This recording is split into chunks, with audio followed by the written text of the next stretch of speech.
எஸ்எம்சினா என்ன, எஸ்எம்சியோட ஒரு ஓவராலான ஒரு இன்ஃபர்மேஷன்ஸை நம்ம கேதர் பண்ணணும். ஸோ எஸ்எம்சி எதுக்காக யூஸ் பண்ணுறோம், யாராக யூஸ் பண்ணியிருக்காங்க, எஸ்எம்சி எப்படி ஒர்க் ஆகிடுன்றதை பற்றி மட்டும்தான் பேசிட்டு இருக்கோம். ஸோ எஸ்எம்சி அதை தாண்டி எஸ்எம்சியோட ஃபர்ஸ்ட் ஸ்டெப் என்ன, அதோட பேசிக்ஸ் என்ன. ஏன்னா பேசிக்ஸ் தெரியாமல் யாருமே வந்து எந்த ஒரு ஸ்ட்ராட்டஜியுமே வந்து சக்ஸஸ் பண்ண முடியாது. So coming to point, so சிம்பிளாக ஷார்ட்டான வீடியோ தான் இது, ரொம்பலாம் பேச மாட்டேன். எஸ்எம்சியோட first step liquidity. So liquidity தாண்டி எப்படி கண்டுபிடிக்கணும் லிக்விடிட்டி. ஸோ லிக்விடிட்டி கண்டுபிடிக்கிறதுக்கு முன்னாடி அதுக்கும் முன்னாடி ஒரு ஸ்டெப்ஸ் இருக்குது. என்னென்னா the valid of the candle ஸ்டிக்ஸ்ன்னு சொல்லுவாங்க. ஸோ ஒரு கேண்டில் ஸ்டிக்ஸ் எப்படி வேலிட் இன்வேலிட் பற்றி நம்ம டிஃபைன் பண்ணுறது.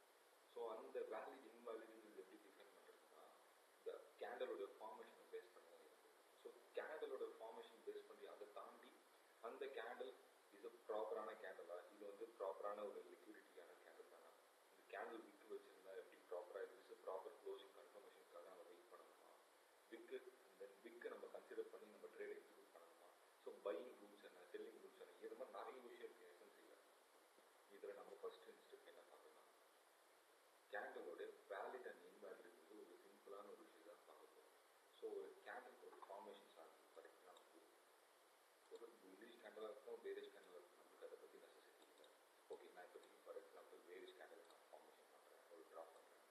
So after the bearish candle formation complete ஆனதுக்கப்புறமா நம்ம நெக்ஸ்ட் கேண்டில் எப்பவுமே க்ளோசிங்கோட அடுத்த கேண்டில் ஓப்பனிங் தான் இருக்கும்.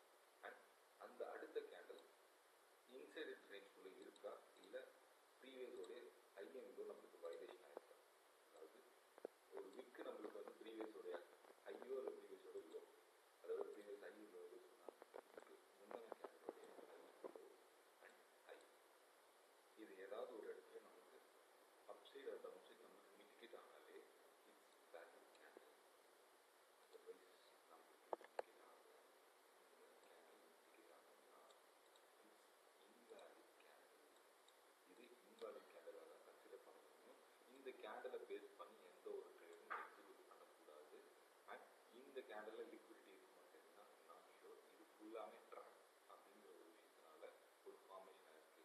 ஸோ எப்போ நம்மளுக்கு ஒரு ப்ராப்பரான ஒரு ட்ரேட் நம்மளுக்கு எக்ஸிக்யூட் ஆகணும்னா இந்த ரீசெண்டான இல்லை ஹையோ, இந்த ரீசெண்டான இந்த லோவோ நம்மளுக்கு இந்த கேண்டலுடைய ஹையன் லோ நம்மளுக்கு மார்க்கெட் பிரேக் ஆகும்.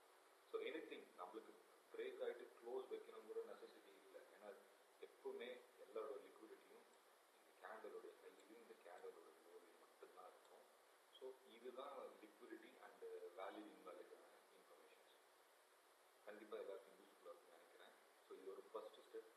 எஸ்எம்சி ரொம்ப ஆர்வமாக இருக்கிறவங்க டிஸ்கிரிப்ஷனில் லிங்க் இருக்குது அண்ட் நம்பர் இருக்குது, நீங்கள் கால் பண்ணுங்கள். ஸோ உங்களுக்குன்னு ஸ்பெசிஃபையாக 1-to-1 கிளாஸஸ் எடுத்துகிட்டு இருக்கோம். அண்ட் இதை பற்றி நிறைய தெரிஞ்சுக்கணும்னா இது எல்லா செக்மெண்ட்ஸ்லையும் ஒர்க் ஆகிட்டு இருக்கு, இன்க்ளூடிங் இந்தியன் மார்க்கெட்டில் ஒர்க் ஆகிட்டு இருக்கு, ஃபாரெக்ஸில் அண்ட் கிரிப்டோ கரன்சிலையும் நல்லா ஒர்க் ஆகிட்டு இருக்கு. So this is universal strategy தான் இது. ஸோ இது வந்து ஸ்பெசிஃபிக்கான ஸ்ட்ராட்டஜி, எங்களோட பர்சனல் ஸ்ட்ராட்டஜி. இது யூனிவர்சல் ஸ்ட்ராட்டஜி. இந்த ஸ்ட்ராட்டஜிக்கு ஒரு ரூல்ஸ் அண்ட் ரெகுலேஷன்ஸ் இருக்குது. நம்ம அதை ஃபாலோ பண்ணி நம்ம ட்ரேடர்னா நம்ம தான் வெரி குட் சக்ஸஸ்ஃபுல் ட்ரேடர் இந்த வேர்ல்டு. ஸோ இதை ஃபாலோ